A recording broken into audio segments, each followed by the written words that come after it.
Millions of Americans not able to access their money from the banks. That's right. I'll give you the details on that.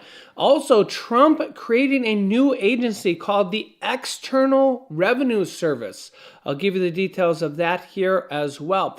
Also, Trump moving the inauguration indoors. Is this to foil an assassination attempt? Well, maybe. Give the details of all that and more in this video. Here we go. We are live right now. Let me know if you can see and hear me. Type yes in the chat. Let me know where you're tuning in from. You could let me know your city, state, or even your country, as we have people tuning in here from all around the globe. Don't forget to smash that like button, and if you haven't yet, subscribe so you don't miss out on new videos. Take a look here. Capital One, one of the largest banks in the country, leaves people without access to their money for now 2 days in a row, leaving some customers without deposit access and not access to getting their paychecks, direct deposits, and all sorts of things. Yeah. An outage affecting Capital One customers dragged into its second day Friday, further preventing some customers from accessing deposits, payments, and transfers. Yesterday, the bank said the technical issue was the result of a glitch with a third-party vendor. Or was it a hack? Will we know?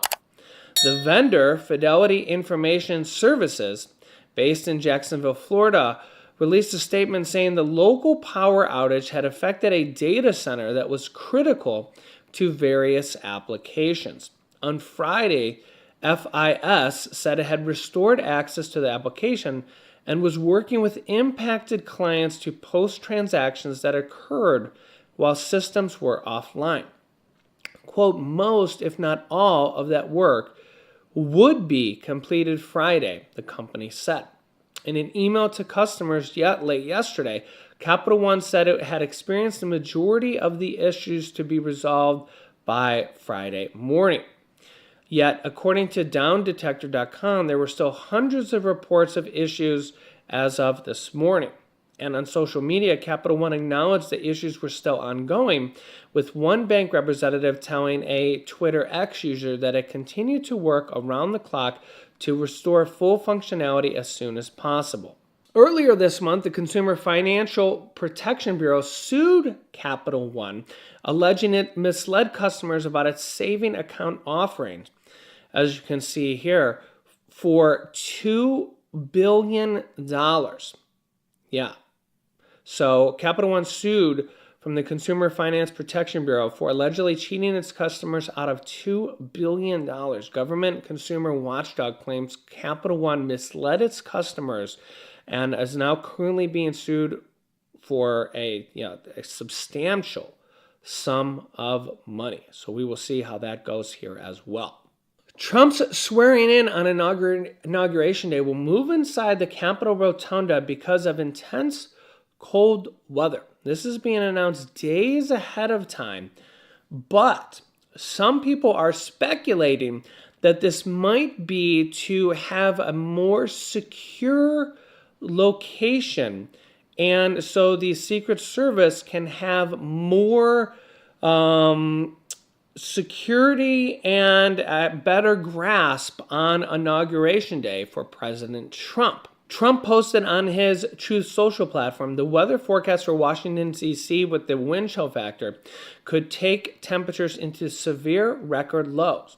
There is an Arctic blast sweeping the country. I don't want to see people hurt or injured in any way. This comes as Trump just spoke with Chinese President Xi to discuss TikTok trade, fentanyl trade, or fentanyl banning that comes from China. The president-elect says, quote, we discussed balancing trade, fentanyl, TikTok, and many other subjects. President Xi and I will do everything possible to make the world more peaceful and safe again. This comes as the Supreme Court upheld the TikTok ban today. But President Trump might offer a lifeline. It's unclear how this could happen because this has been passed by both Republicans and Democrats in the House, the Senate, and signed into law by President Biden and now upheld by the Supreme Court. Under the terms of the law, service providers such as Apple and Google will be penalized for supporting TikTok after the law's deadline, which I believe is January 19th, the day before Trump comes into office. So we will see what happens. I'm not sure what Trump can even do, as this is already ratified by Congress and now upheld by the Supreme Court. Again, the reason for this is that they believe that, again, this is TikTok's owned by a Chinese company, and they believe that they collect data on the American people on that, and they want the U.S. portion of TikTok to be sold by a U.S. company so that China does not control the data on that. So you guys can let me know your thoughts on that. There has been a lot of different news and rumors that it could be bought out by Elon Musk. It could be bought out by Kevin O'Leary from Shark Tank. It could be bought out by several different U.S. companies. TikTok has denied that, but now that it has been upheld by the Supreme Court, we will see what will happen, and I will keep you up to date. There's hundreds of millions of people that use that, even in the U.S. alone, and we'll see if it was just literally just shut down in the U.S. or not. And there's a lot of people that use it to advertise their business, creators that use it, and all sorts of different people. So we will see. I actually am on TikTok as well now, as well as Instagram, Facebook Live, and Twitter X. I'll put a link down below in the comments section so you can follow me on those different platforms as well if you want to. Trump says he will create an external revenue service agency to collect tariff income. This comes after they also created the DOGE agency or government agency, Department of Government Efficiency, even though they said they wanted to have less government agencies. So I don't know. You guys can let me know your thoughts on that. President-elect Donald Trump says that he plans to create a new agency called the External Revenue Service to collect tariffs and other revenues from foreign nations. Quote, "We will begin charging those that make money off of us with trade, and they will start paying," Trump said on his social media site Truth Social. He compared his planned creation to the IRS, the Internal Revenue Service, which is the nation's domestic tax collector. So we will have another tax collecting revenue service. The creation of a new agency requires an act of Congress, and Republicans hold the majority in both the House and the Senate. Trump, who has vowed to shrink the size of government, would be creating a new agency to do functions already handled by existing agencies, including the Commerce Department and the U.S. Customs and Border Protection, which collect duties and revenues from other nations. Trump has tapped two business titans to lead the DOGE Department, a non-governmental task force assigned to find ways to fire federal workers, cut programs, and slash federal regulations, all part of what he calls his Save America agenda for a second term in the White House. Billionaire Elon Musk and fellow entrepreneur Vivek Ramaswamy are leading those ambitious efforts to reduce the size and scope of the federal government.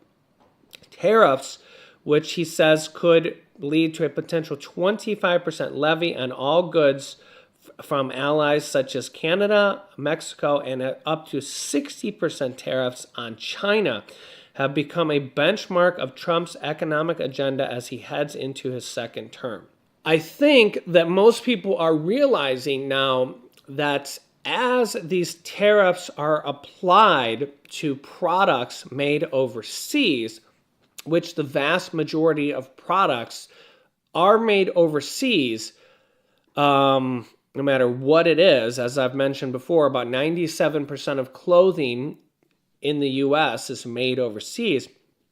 If they then apply a 25% tariff, that would mean the cost of clothing in the United States would go up by 25%. If you just think about that, that would mean clothing goes up by 25%. And when you go to buy clothing, it's going to cost 25% more. That's just simple math. That would cost 25% inflation. And who's going to pay that? The American consumer.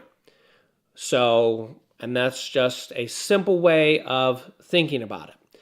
So, I don't know any other way around that. You guys can let me know your thoughts on that. The hope and thought around that is that eventually stuff would get made in America.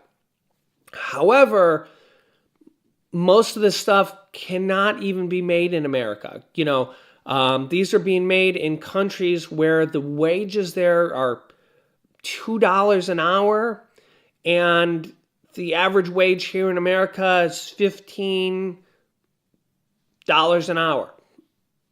It's not even comparable. It's not even comparable. So for it to go up by 25% compared to a $2 an hour wage over there, it's just not even comparable. And if you've ever sold on Amazon, which I did for years, there's not even the factories to do it here in the United States. We don't even have the capacity to do it. So this would literally just mean an immediate tax hike on everything coming into the United States, which means everything is going to cost more immediately, like it did when he put the tariffs on back in the past, and Americans are just going to pay more for anything that gets imported. So you guys can let me know your thoughts on this. I will keep you up to date, and, well, we will see what happens. Don't forget to smash the like button, subscribe down below so you don't miss out on future updates. Click here to see new IRS announcement and $1,400 stimulus checks going out right now in 2025. Thanks for watching, and I will